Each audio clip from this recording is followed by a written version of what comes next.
নমস্কার বন্ধুরা, কেমন আছেন সবাই? আশা করছি সবাই ভালো আছেন। আমিও ভালো আছি। তো আমি আরতি চলে এসেছি আপনাদের কাছে আজকে রান্নার পর্ব নিয়ে। তো এখন আমি আপনাদেরকে রান্না করে দেখাবো। এই যে দেখুন, পাঙাশ মাছ নিয়েছি। এটা ভালো করে গরম জল করে দিয়ে লবণ হলুদ মেখে নিয়েছি আলুটা একটু কালো হয়ে গেছে, অনেকক্ষণ ধরে কেটে রেখেছি। আর এই পাশে নিয়েছি আদা আর জিরা বাটা, আর ফোড়নের জন্য নিয়েছি শুকনো লঙ্কা, জিরা, তেজপাতা। তো চলুন, আমি কড়াইতে কিন্তু তেল দিয়েছি, তেল কিন্তু গরম হয়ে গেছে। তাই মাছগুলো প্রথমে ভেজে নেব। তেলটা গরম হয়ে গেছে, আমি সামান্য একটু হলুদ দিয়ে দিচ্ছি তেলের উপর, আর দিচ্ছি সামান্য একটু লবণ।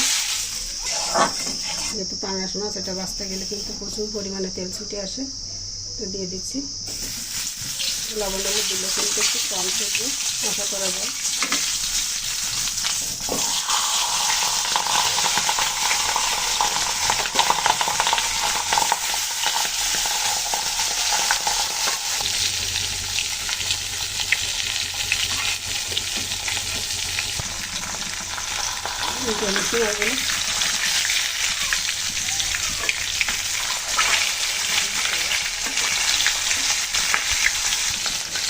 মাছটা ভালো করে দিতে নিলাম, এখন তুলে নিচ্ছি।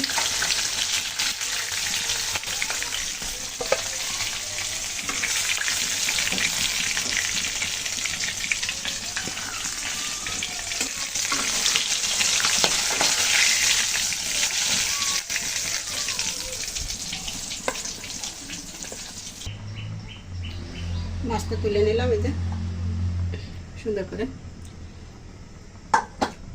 এখন ফোড়নে দিয়ে দিচ্ছি শুকনো লঙ্কা, জিরা আর তেজপাতা। দিয়ে দিচ্ছি আলু।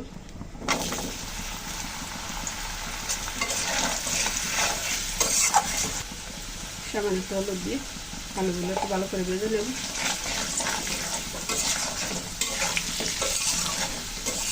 আলুকে ভালো করে ভেজে নিলাম। আমি একে একে সব মশলাগুলো দিয়ে দেব। আদা বাটা দিলাম 1 চামচ, জিরা বাটা 1 চামচ,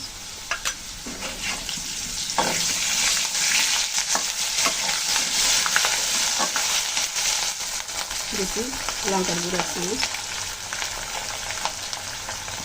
হলুদ গুঁড়ো 1 চামচ, সামান্য একটু জল দিলাম।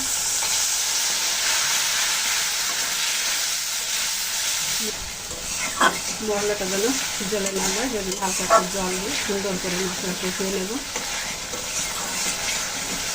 একটু পাঙাশ মাছ মশলাটা সুন্দর করে কষালে কিন্তু তরকারিতে স্বাদটাও সুন্দর আসবে। আস্তে আস্তে কষাতে থাকবে। মশলা যত সুন্দর কষাতে পারবেন, রান্নার স্বাদ কিন্তু ততটাই বাড়বে। মশলা কিন্তু ধীরে ধীরে অল্প আছে রেখে কিন্তু কষাতে হয়। দেখুন মশলা থেকে কত সুন্দর তেল ছেড়ে দিয়েছে, তেল একদম উপরে উঠে আসছে।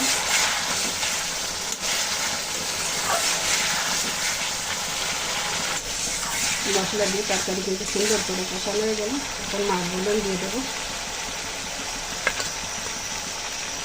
মশলার সাথে মাছ দিয়ে কষালে কিন্তু মাছ মশলার ভিতর সুন্দরভাবে কষে নিলে মাছের ভিতর মশলাগুলো ঢুকে যায়, অনেকটাই খেতেও দারুণ লাগে।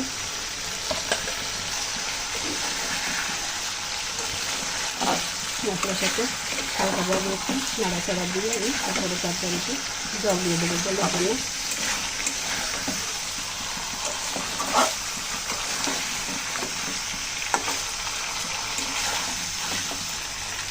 হালকা করে মিশিয়ে নিলাম মাছ তরকারি মশলার সাথে। এখন দিয়ে দিচ্ছি জল।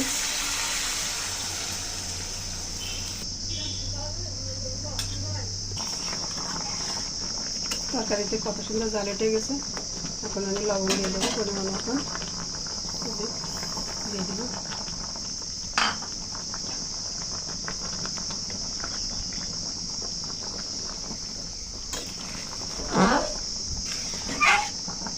সুন্দর করে মিশিয়ে নিলাম।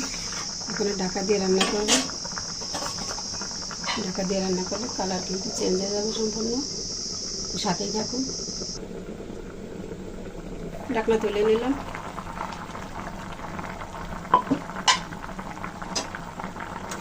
দেখুন তরকারির কালার কিন্তু কত সুন্দর পরিবর্তন হয়ে গেছে।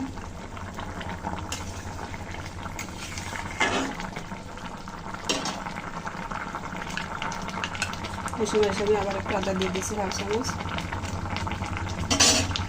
এবার জিরা বাটা দিয়ে দিলাম। এভাবে একবার রান্না করে দেখুন বন্ধুরা, শুধু দেখবেন না, একটু ট্রাই করবেন এভাবে, যে আমরা তো এভাবে রান্না করি অধিকাংশ সময় কিন্তু দেখবেন পেঁয়াজ রসুন ছাড়া এবার কিন্তু মাংসের স্বাদ খুব হার মানায় মাছ রান্না। এইভাবে একবার আপনারা বাসায় ট্রাই করে দেখতে পারেন, বিশ্বাস করে। কারণ ভালো না লাগলে কিন্তু আমরা প্রতিনিয়ত এভাবে রান্না করে খাই না। রান্না কিন্তু প্রায় হয়ে গেল, দেখুন তরকারি কত সুন্দর গলে গেছে, একদম মনের মতো সফট হয়ে গেছে।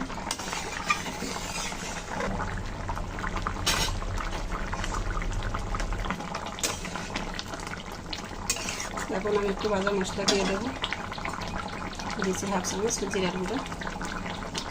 এই ভাজা মশলা কিন্তু রান্নার স্বাদটা সম্পূর্ণ বদলে দেয়। দিচ্ছি হাফ চামচের মতো গরম মশলার গুঁড়ো, দুটোই কিন্তু ভাজা। ভালো করে একটু মিশিয়ে নেব, তারপর নামিয়ে নেব।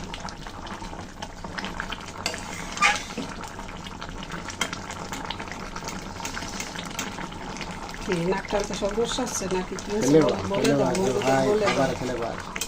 বন্ধুরা কি বলবো আপনাদের, নিঃশ্বাস টেনে কিন্তু একদম মনে হয় একা উপরে তুলে নিয়ে গেছেন, আর দেরি সহ্য হচ্ছে না, আর একটু ওয়েট করে পাবে। রান্না কিন্তু হয়ে গেল, এতটুকু জল কিন্তু আমাদের লাগে আমার নামানোর জন্য।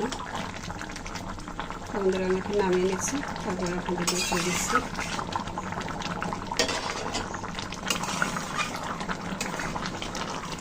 জল কিন্তু যথেষ্ট টেনে গেছে, আর টানাবো না।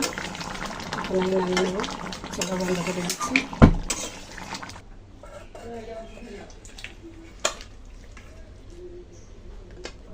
তো বন্ধুরা এই যে নামিয়ে নিলাম, একদম ধোয়া ওটা গরম গরম তরকারি পাঙাশ মাছের। এই রেসিপি কেমন লাগলো আপনাদের কাছে কমেন্টসে জানাতে কিন্তু ভুলবেন না। আর বন্ধুরা দেখতে দেখতে যদি ভালো লাগে চ্যানেলটিকে সাবস্ক্রাইব করে রাখবেন, আমাদের সাথে থাকবেন এভাবে নিত্য নতুন আমাদের খাবারের রেসিপিগুলো দেখার জন্য। সবাইকে অসংখ্য ধন্যবাদ এতক্ষণ কষ্ট করে আমার সাথে থেকে ভিডিওটি দেখার জন্য। তো দেখা হবে, কথা হবে আগামীতে আবার নতুন কোনো রেসিপি নিয়ে। ততক্ষণ ঈশ্বর যেন সবাইকে ভালো রাখুন, সুস্থ রাখুন। ধন্যবাদ সবাইকে।